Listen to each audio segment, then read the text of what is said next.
All you young brave Irishmen, come listen to me a while, and I'll sing to you a verse or two, it'll cause you all to smile.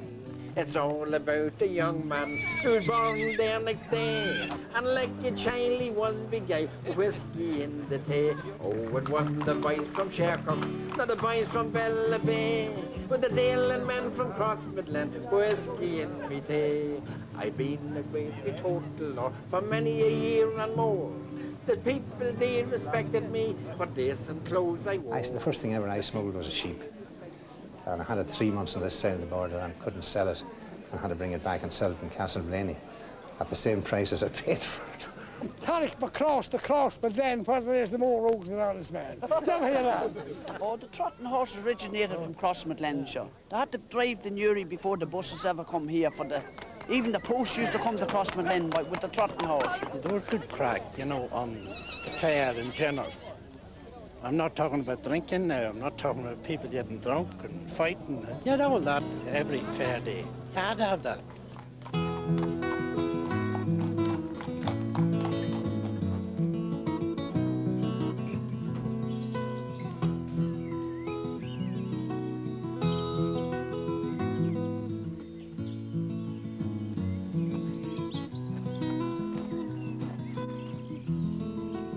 There's an awful lot of archaeological sites and monuments in this area. It's an upland zone between Newton, Hamilton and Dundalk, with Crossmaglen, of course, at the centre of it. And we have the Neolithic period well represented by monuments such as Anachmar Court Cairn, the early Christian period by a number of earthworks like Corliss Fort.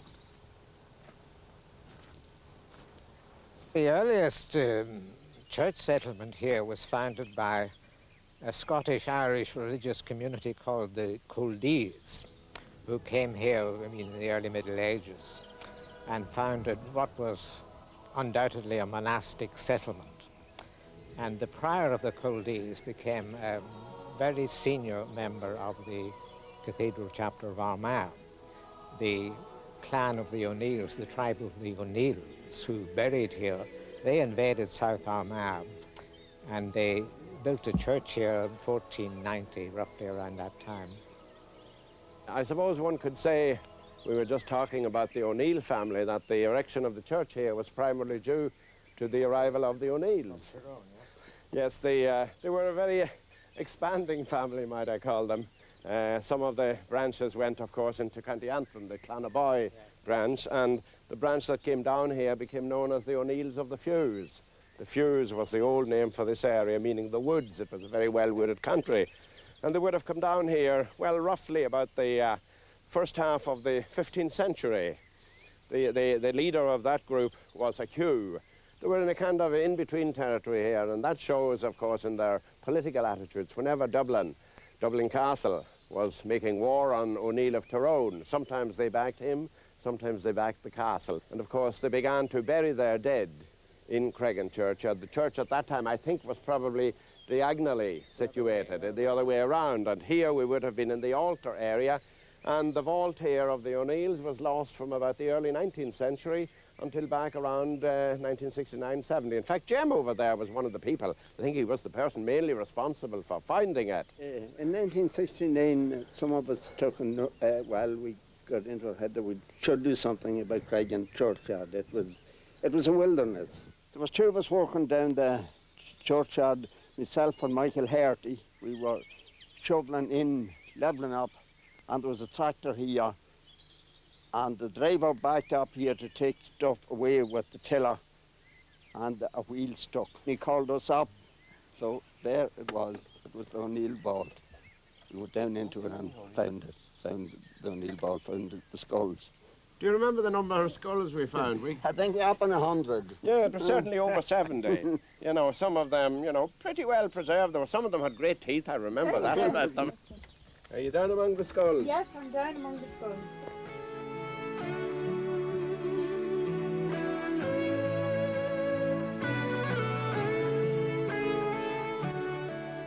Here at the Dorsey, there is an enormous linear earthwork or series of banks and ditches which encloses an area of several hundred acres on the road between Newton, Hambleton and Dundalk, not far from Crossmaglen.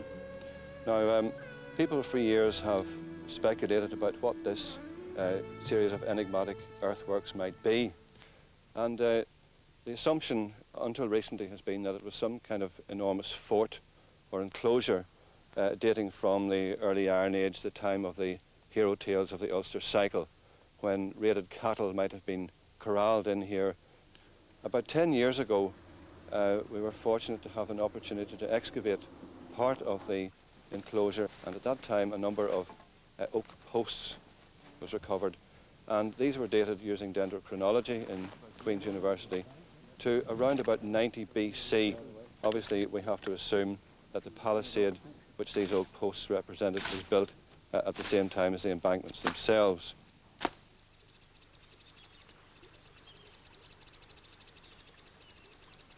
Some of the earliest traces of Celtic civilization in the area are the ring forts, the numerous ring forts we have in the area. The fort here, Corliss Fort, sited on the top of a hill. It would be very difficult, if you can imagine, someone trying to attack it because of where actually it's sited and indeed the way it's constructed. What we have here is an outer ring and an inner ring separated by a ditch. The trees you see around it now at present would not have been there. It would have been surrounded by a wooden fence. It commands a substantial or very, very wide view of the area, and as a result it has contact with numerous other forts in the area. I think that'll do. Okay. We're standing on the top of the Dorsey, the central bank, which is about 25 feet above the level of the surrounding field.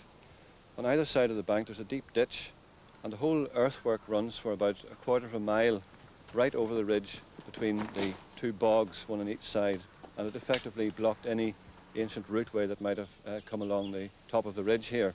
It's often been suggested that it formed just a short link in a chain of these earthworks which stretched right across the southern frontier of Ulster from Dundalk to Bundoran on the Atlantic.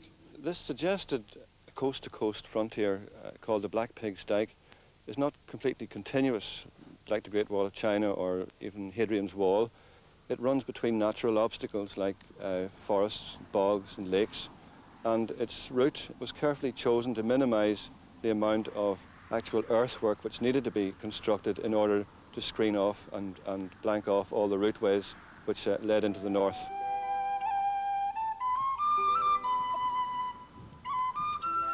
The poet, of course, that was most closely connected with the O'Neills of this area was the poet Art McCooey, and this is his grave down here that we're going to now.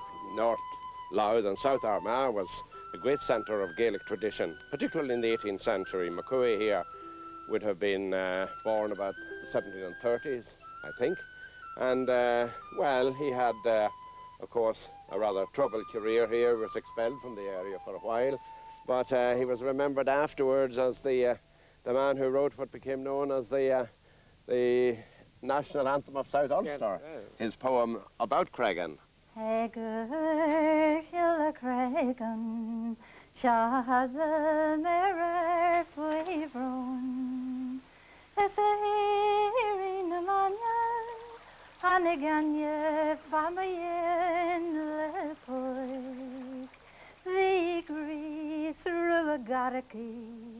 agus linner in the keep maror scurvy clanchen dona like our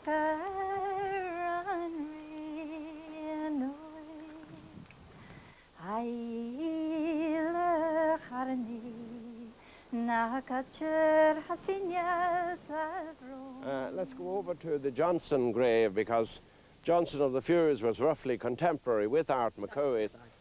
I'm sure Art McCooey would have been rather frightened by some of the activities of Johnson of the Fuse, and we have plenty of documentary evidence, of course, for him being paid various sums of money for the capture of different outlaws in that period. And the people here at Little Rhyme which said, Jesus of Nazareth, King of the Jews, save us from Johnson, King of the Fuse, or Lord of the Fuse. And Seamus McMurphy, the outlaw of the first half of the 18th century, he also, of course, was involved with Johnson. And James here that was telling us about the O'Neill vault. Of course, James is a descendant of the McMurphys. I don't know what the relationship is, James, but you certainly have the blood of the outlaws in you. That's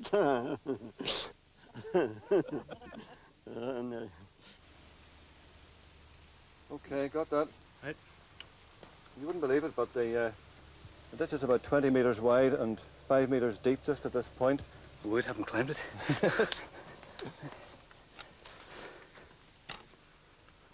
These last few results Right. tied in very well with the earlier section. Yes. It's the same profile again. Same again. Now, obviously, the monument has suffered considerable erosion over the last 2,000 years, so that originally it would have been much, much bigger, and the ditches on either side much deeper. There's been a lot of silting over that period. The existence of the Dorsey is just one example of the fact that at different times through the ages, this area has always had a kind of frontier zone aspect. Even in the Middle Ages, there are numerous records of battles between the northern dynasties and the Anglo-Normans, or between different Irish tribes. And even the local chieftains here maintained a fair degree of autonomy and independence during the Middle Ages.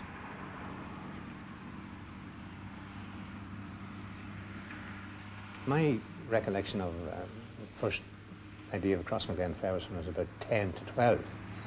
And that was in the early 30s when smuggling started. And suddenly we saw animals from the west of Ireland coming here, 1,200 weight, you know. They were saying the road shook. Christ, I never saw as big bullocks in my life. And they're all supposed to be reared, you know, around here. Couldn't have been possible. It was all in the one. It was all the one. There was 4 acres on it. It was supposed to be the largest market square in Europe. The stalls to the, you know, the buying of the stall, the cant as they call them. Cant is an Irish word for auction. The cant, the stalls were around here, right round here. We had one, Mr. Hogg, who used to come here, and he would sell clothes, sell ornaments, everything there on the street. He was a terrific salesman. You had to be together, the crowd round you, and when you got the crowd round you, you got somebody interested. But a woman came up one day and she lifted a pair of trousers and she put them up to herself. And she says, "Oh, them wouldn't fit my Mickey." And he reached her over then another couple of pairs, you know, wider and wider.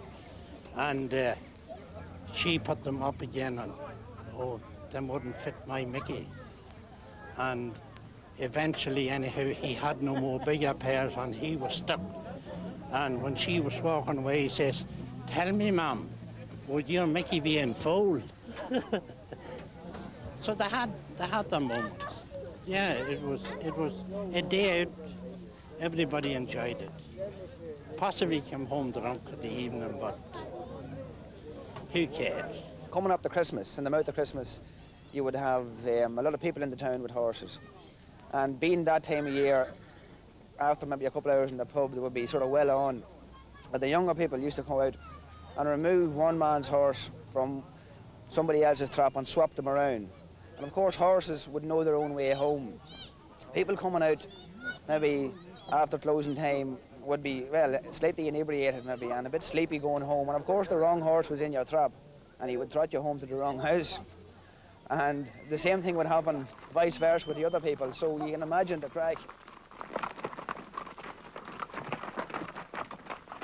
In 1840, about 1840, Crossmaglen got its monthly fair, 12 fairs in the year, and a market every Friday as well. The last Saturday of May and the last Saturday of November were the 2 hiring fairs in Newton Hamilton. And times were hard, and young boys and girls left school quite early, 11, 12, 13, and presented themselves for hiring in Newton Hamilton or perhaps Dundalk.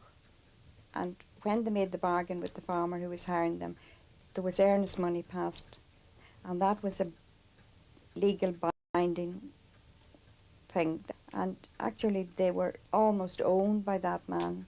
They were in bondage for the 6 months. They were often hired for as little as £4, £5, £6 for the 6 months. You'd do a day's work with a farmer for 1 and 6.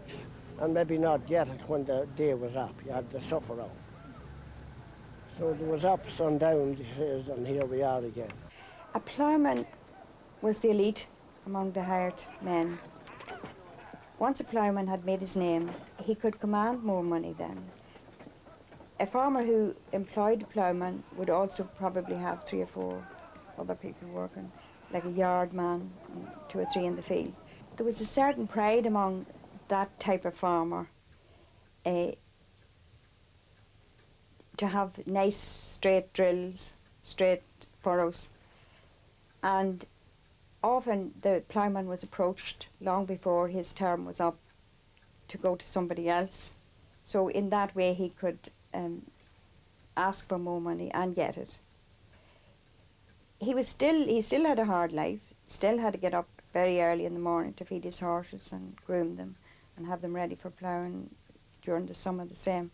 And at night when he came in with the horses, he had to again clean them, feed them, leave them comfortable before he got anything to eat.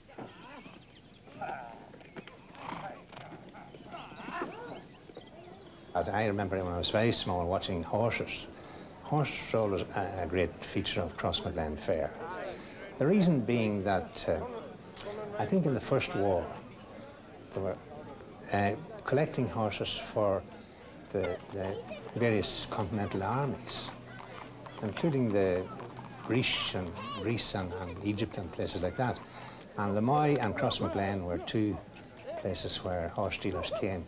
And they came with horses from way down south and away in the west to get them collected in this part of the country for the specific armies. So consequently in Crossmaglen there was a whole fraternity of dealing men. I done a great part of Ireland, the way back that County Clare, in Kilrush, and Innis, and Kilkenny, and back round that Wexford country as well. We'd buy them, but even into Limerick there was lads who used to buy them off the lads in Limerick, and I took them from there for £6. I took £6 when I landed here and paid for a lorry and paid for lodging and all. So it was neat going.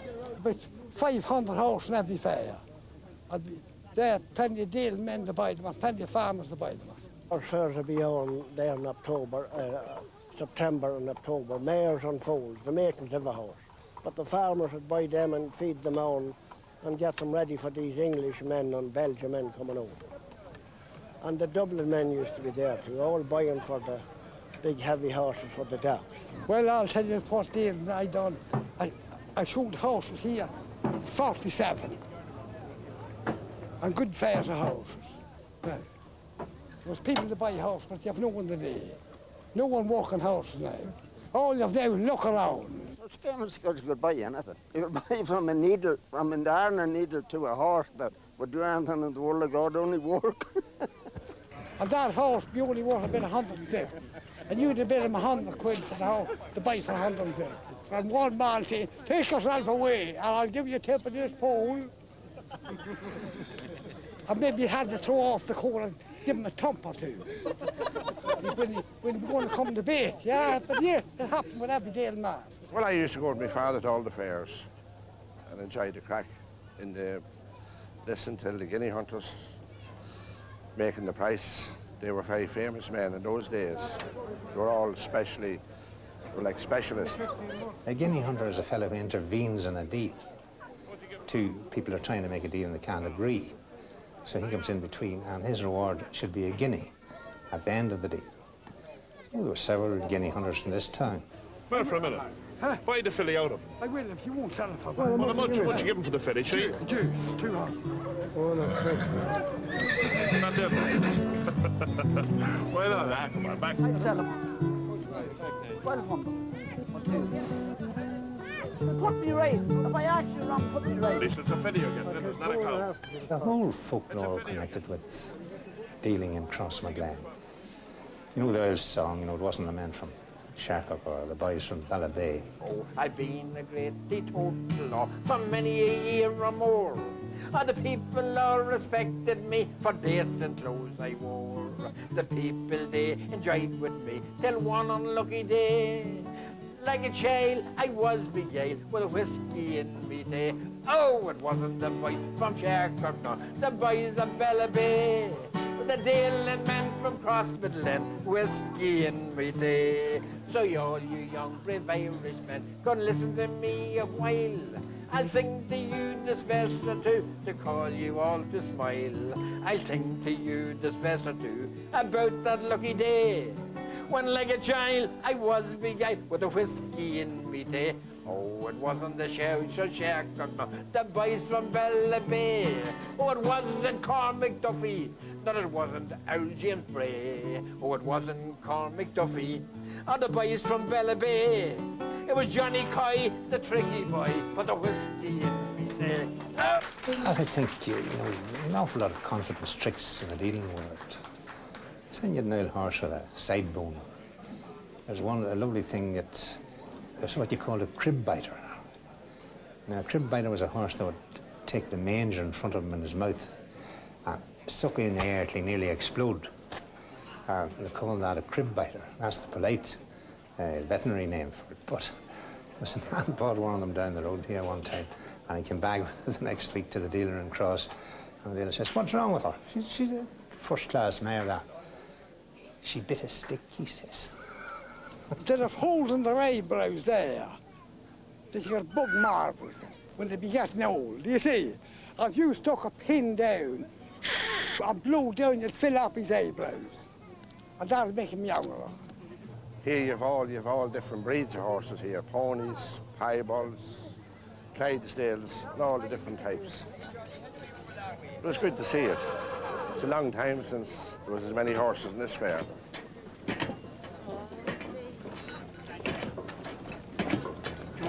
Well, I was brought up on a farm in South Armagh to Bestbrook, and we had this churning, and we had the threshing machine as well. And I remember when we came from school in the evenings, not every evening, but maybe once or twice a week, it was our job to drive the pony round. I think it took about an hour for the whole thing, and then my mother would be inside and took the butter off, put it into a wooden dish, mixed it with salt, and then she sold it in Bestbrook, and there'd be a great welcome for her because it was something over and above the rations in the 1940s. No, I never experienced the horse-powered thrasher. Usually in our country, we had a steam thrasher. Now, that thrasher always came the one direction towards our house, started away up the road, and we as children counted the days because we knew each farmer and the length of time it was going to take for his thrashing. And this was the big thing in our life. This steam thrasher came puffing up our lane into the house. All the family, the 8 of us, would be gathered in to help with the thrashing, and the mill was in the shed, the thrashing part, and then there was a horse walk outside, just like that. The setup was the very same, and we were put up on top of the piles of corn, and our job was to throw the sheaves down. It was a whole family job to get that done, but it was lovely to see it all today. Yeah. I'm sorry now that my brother got rid of all this stuff. There's nothing but tractors. Our farm now, instead of in the lovely place it was, I just call it a cement jungle with big silos and In my time, the millions were scarce, or the thousands were scarce. It's all thousands with them now. If you had a fiver or a tenner, you're a wealthy man that time. You could go to a fair and buy a house for £10. I knew everybody in Crossmaglen, and like, it was different now, like I wouldn't know 100 people in it now. But then I knew everybody, like a few lanes of Allingham's, you know, Allingham's Ballyshannon just comes to mind now, the friendly spot, the kindly town where everyone is known, and not a face in all the place but hardly seems my own. Now that just sums up Crossmaglen Fair in the 1920s.